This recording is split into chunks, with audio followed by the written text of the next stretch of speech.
आज से हजारों साल पहले जब इंसानों को एक जगह से दूसरी जगह जाना रहता था तो उन्हें बहुत लंबा सफ़र तय करना पड़ता था।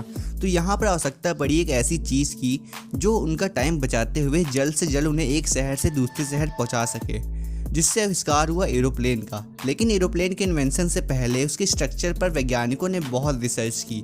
उनकी रिसर्च एंड हुई जाकर एक बर्ड के स्ट्रक्चर पर, क्योंकि उस समय बर्ड ही एकमात्र इकलौती ऐसी चीज़ थी जो फ्लाई करती थी। तो ये है उन चीज़ों की लिस्ट जो बर्ड से इंस्पायर्ड होकर एरोप्लेन में यूज़ की गई। नंबर 1 है टेक ऑफ। डिफरेंट पक्षियों के टेक ऑफ करने के तरीके भी डिफरेंट हैं। कुछ पक्षी हवा में उड़ान भरने से पहले हल्का दौड़ते हैं तो कुछ उछल कूद करके हवा में उड़ जाते हैं। जब पक्षी अपना पंख फड़फड़ाते हैं तो उनके नीचे हवा का दबाव बढ़ जाता है और उनके ऊपर दबाव कम हो जाता है। तो यह एक एयरलिफ्ट बनाता है जो पक्षियों को ऊपर की ओर ढकेलता है। एरोप्लेन भी इसी प्रिंसिपल पर काम करते हैं। आपने देखा होगा कि प्लेन एयर में फ्लाई करने से पहले रनवे पर हाई स्पीड में रन करता है। यही हाई स्पीड प्लेन के नीचे और ऊपर प्रेशर में सफिशिएंट डिफरेंस पैदा करती है, जो प्लेन को फ्लाई कराने के लिए यानी ऊपर ढकेलने के लिए काफ़ी होता है।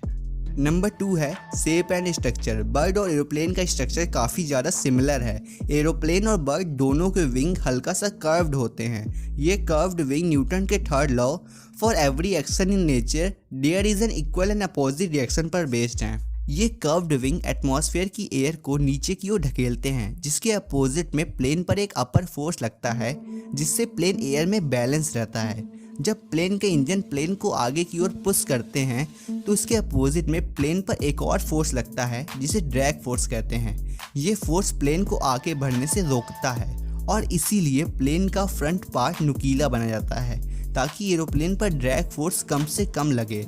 और हाँ, एरोप्लेन का फ्रंट पार्ट भी बर्ड से इंस्पायर्ड है।